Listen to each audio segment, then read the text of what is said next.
Saludos y bienvenidos todos a este espacio en el cual vamos a compartir 3 temas: los libros históricos, la entrada del pueblo de Israel a la tierra prometida y la etapa de los jueces en Israel. No sin antes ponernos en la presencia de Dios. En el nombre del Padre, del Hijo y del Espíritu Santo. Amén. Espíritu Santo de Dios, te suplicamos que te hagas presente, nos asistas, nos ilumines, para que todo cuanto compartamos, aprendamos, digamos, sea conforme a tu santa voluntad y para nuestra salvación. Guíanos y enriquécenos, Espíritu Santo, te lo suplicamos. Amén. En el nombre del Padre, del Hijo y del Espíritu Santo. Amén. El primer tema, como mencioné antes, los libros históricos de la Biblia tienen gran importancia para nosotros, ya que es necesario que, aparte de comprender las enseñanzas, la moral, los mandamientos de Dios, lo que está bien, lo que está mal, tengamos presente y muy en claro la cronología en la cual se dieron los acontecimientos en aquella etapa de la historia. Vamos a analizar entonces el siguiente listado de libros históricos del Antiguo Testamento. Libros históricos que, reitero, ponen de manifiesto, luego de lo que hemos analizado la vez anterior, ponen de manifiesto lo que viene después.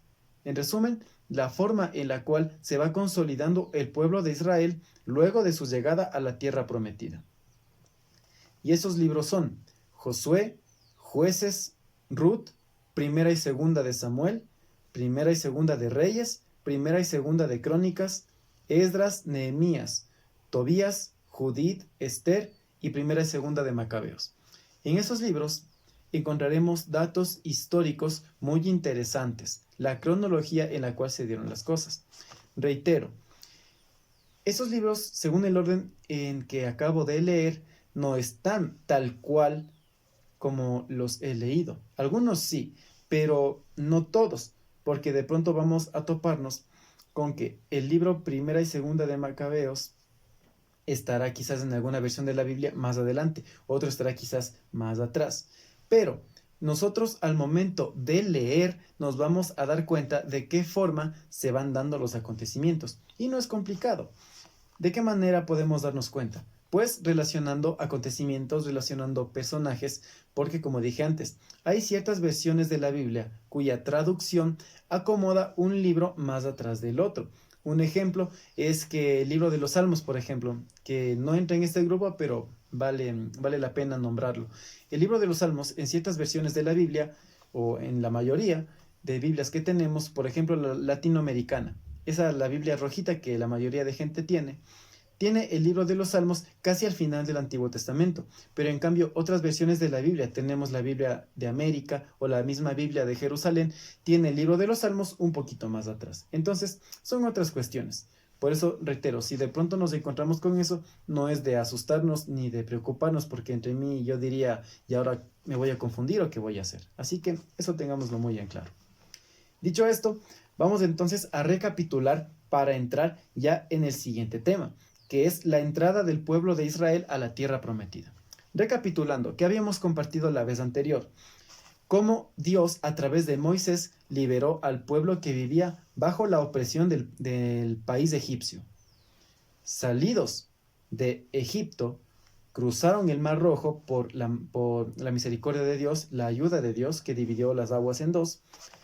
Pasó el tiempo y lo que les había comentado en aquel momento, el pecado que cometieron los israelitas desconfiando de Dios, que provocó que permanecieran 40 años más en el desierto, porque el plan de Dios era que salgan de Egipto y pronto, luego de un determinado tiempo, esa misma generación conozca la tierra prometida y viva allí, se asiente.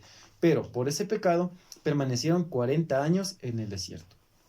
Pero bueno, más adelante nos encontramos con que Moisés ya estaba ancianito y Dios le había llamado a descansar luego de haber cumplido su misión. Había fallecido. Y era necesario que un nuevo líder tomara las riendas y asumiera la responsabilidad de guiar al pueblo de Israel en la nueva misión que les esperaba. ¿Y qué misión era esa? Pues dar cumplimiento a la promesa definitiva que Dios le había dado a Abraham.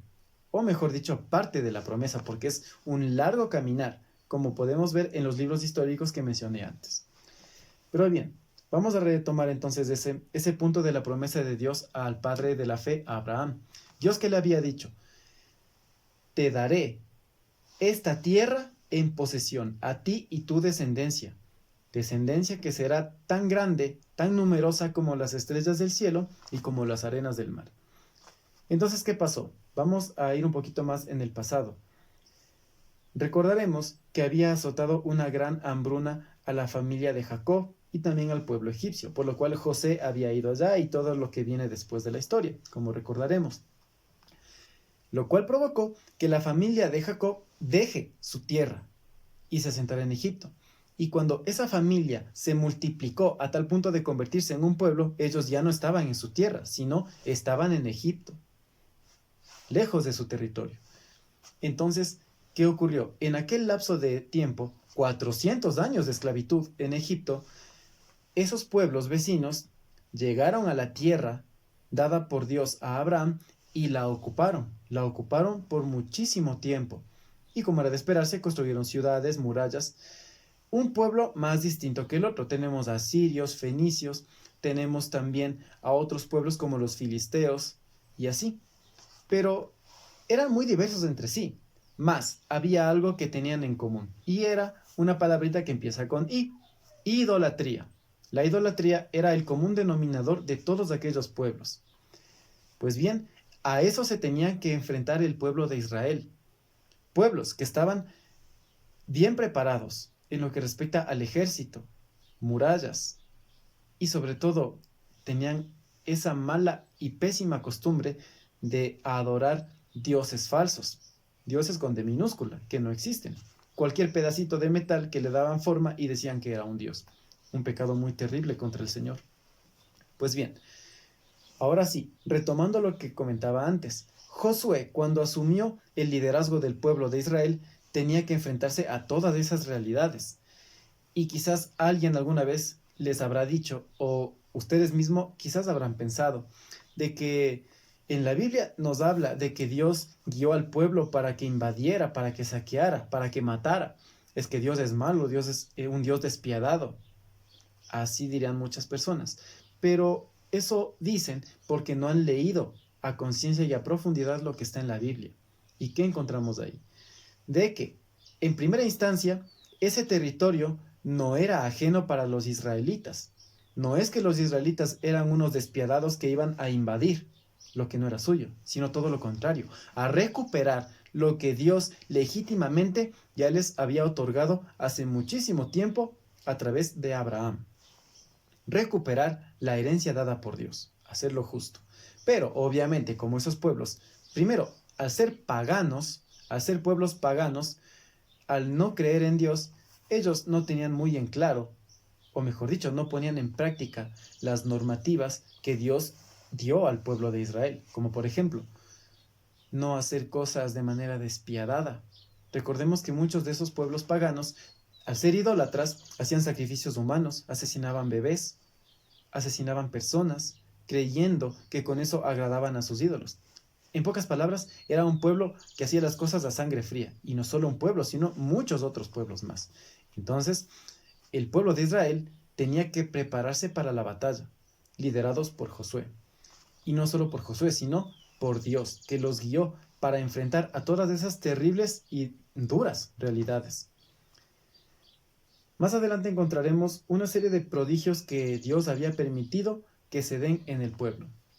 Voy a nombrar algunos de ellos. El paso del Jordán. Otro prodigio, la lluvia de piedras. Otro prodigio que Dios obró durante las conquistas lideradas por Josué fue que el sol se detenga. Que el sol se detenga y el día pues dure unas cuantas horas más, beneficiando al momento de la batalla al pueblo de Israel, que necesitaba ganar esa y muchas otras más. Más adelante encontraremos la conquista definitiva de Jericó, una de las principales ciudades de toda la tierra de Canaán, de todo ese gran territorio. En resumen, lograron, gracias a Dios, recuperar lo que legítimamente les pertenecía desde hacía ya muchos siglos, en el pasado. Luego de todo eso, Josué había liderado no solo esas cuantas, sino muchas otras contiendas más, conquistas, para que el pueblo de una vez por todas se asentara en donde debía estar, ya consolidando su poderío. Más adelante entonces se dará la distribución del territorio, y eso lo encontraremos pues en todos esos capítulos y versículos que vienen en el libro de Josué, y también en el libro de los jueces hay un poco de esa información. Pues bien, en conclusión, Josué, cuando llegó a la ancianidad, cumpliendo su misión, se acostó con sus antepasados, como dice la Biblia, es decir, falleció. Y luego de eso, pasaron los años y vinieron nuevas y nuevas generaciones, generaciones que poco a poco se fueron olvidando de los prodigios que Dios había hecho con el pueblo. Y antes de avanzar, hay un detalle interesante, de que si bien es cierto, los israelitas conquistaron gran parte del territorio, pero había partes pequeñas de aquellos reinos que habían asentado su poderío, por así decirlo, en ciertas partes de toda Canaán. Por ejemplo, tenemos a los filisteos, jebuseos y otros pueblos más, que si bien es cierto ya no tenían la soberanía y el poderío que tenían hace mucho tiempo, pero se quedaron ahí. Por así decirlo, los sobrevivientes de todo aquel cúmulo de contiendas y conquistas. No solo eso, sino que también había miembros de aquellos pueblos que formaron, o mejor dicho, pasaron a formar parte del pueblo de Israel. Y hay algo interesante ahí, que esas personas que pertenecían a aquellos pueblos paganos fueron llevando también en su corazón la idolatría, la cual poco a poco, con el paso del tiempo, en las nuevas generaciones que ya mencioné, se fue dispersando como un virus, como una enfermedad, el pecado de la idolatría. Entonces, ¿qué ocurrió? El pueblo poco a poco se fue olvidando de Dios y cayó en el pecado de la idolatría, dejándose llevar de aquel terrible pecado que habían cometido los paganos durante muchísimo tiempo. Entonces, ¿qué ocurre? Dios no es que castiga, sino que simplemente si yo me alejo de Dios, ya no tengo su protección. El pueblo se alejó de Dios y ya no tenía su protección. Entonces, ¿qué ocurre? Esos pueblos que habían sobrevivido se fortalecieron y empezaron a atacar a Israel. Y en un momento de la historia, luego de aquellos años, un pueblo atacaba. El pueblo de Israel, ante esa difícil situación, clamaba a Dios, y Dios, ¿qué hacía? Pues respondía ya con misericordia, enviándoles un líder, un juez. Pasó el tiempo, se liberaron, más años transcurrían y nuevamente caían en la idolatría. Y nuevamente clamaban a Dios y Dios les enviaba un nuevo líder para que les ayude, esperando a que de una vez por todas reaccionen y dejen ese pecado. Pero más adelante nuevamente caían en la idolatría. Y así como un cuento de no acabar. Entonces es en ese punto cuando hablamos ya de la etapa de los jueces en Israel. Es la etapa post conquista de la tierra prometida. Esos líderes antes mencionados eran a manera de libertadores, caciques, también muchos de ellos eran guerreros, eran expertos en tácticas de combate. Tenemos a Gedeón, Sansón y muchos otros más. Otro aspecto a destacar en esta etapa de los jueces es que siempre se necesita de una persona para poder, para que un pueblo pueda hacer las cosas bien. Pero si ese líder se aleja de Dios, si ese líder empieza a hacer las cosas mal, pues es notorio que el pueblo vaya de mal en peor. Y eso nos sirve también para tener una enseñanza de vida. Si uno es líder, en el hogar principalmente, hablemos de quienes son padres de familia, y no hace las cosas bien, no es sorpresa que los hijos poco a poco se vayan desviando. Entonces los líderes, o nosotros mismos, que somos hijos, también somos líderes. Por ejemplo, un hermano mayor es líder ante sus hermanos y hermanas menores, y tendrá también que responder a Dios del buen o mal ejemplo que dé. Dicho esto, entonces vamos a sacar una conclusión de todo esto, de que Dios está con nosotros, así como estuvo con el pueblo, y nos cuida, nos da todo lo necesario, pero está en nuestras manos el cuidar de que las cosas se mantengan así, para que el maligno, con el pecado, con las tentaciones, a manera de los pueblos paganos de aquel tiempo, pues venga a querer destruir lo que le pertenece a Dios. Nosotros le pertenecemos a Dios. Así que debemos ser muy sabios, muy astutos para poder entender todo esto y sobre todo ponerlo en práctica. Dicho esto, vamos a compartir entonces finalmente la tareita que les corresponde a ustedes en este momento, en sus hogares. Primero, van en sus casas a leer la siguiente cita bíblica. Primera de Reyes, capítulo 12, versículos del 1 al 17, y a responder. ¿Quién fue Roboam? ¿Y qué es lo que él cometió de manera equivocada? Segundo, leer Josué capítulo 23, versículos del 1 al 6 y responder. ¿Cómo debían ser fieles a Dios los israelitas? 3.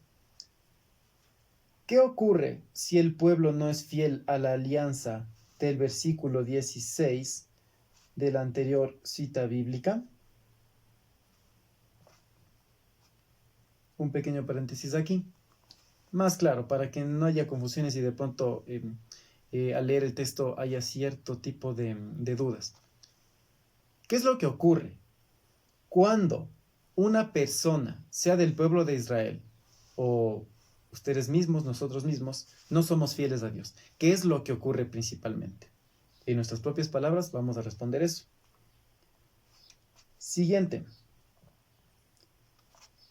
La similitud entre Josué y Jesús, ¿en qué radica? Eso es importante que lo tengamos en cuenta. Y por último, 5.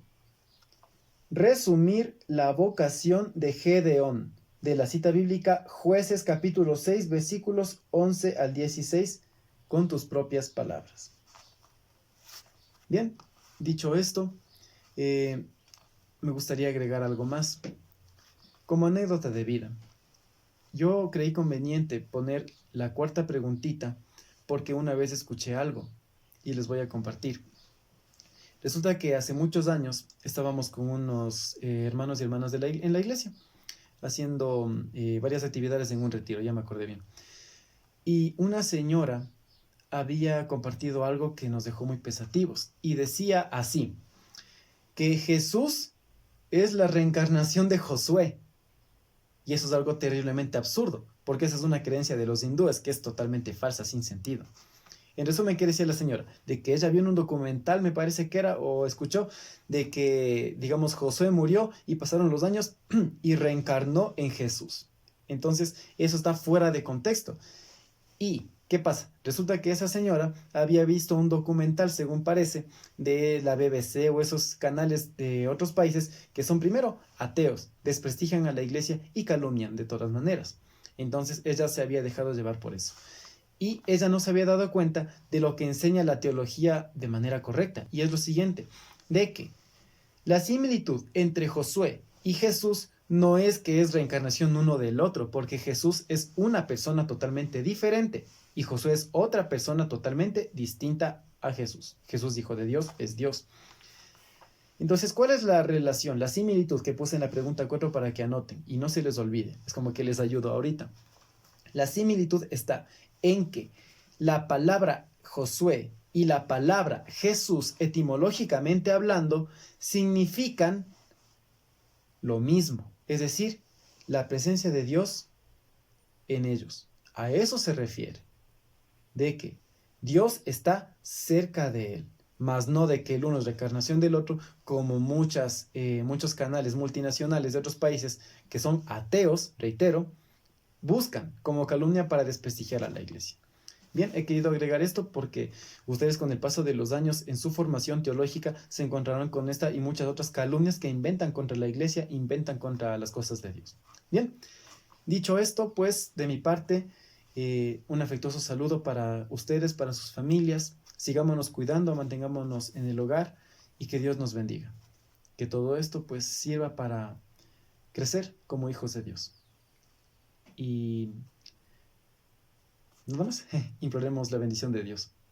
Amadísimo Padre Celestial, acompáñanos, te suplicamos, y que todo cuanto hagamos a partir de ahora sea para nuestra salvación. Amén. En el nombre del Padre, del Hijo y del Espíritu Santo. Amén. Dios les bendiga y hasta nuestro próximo encuentro.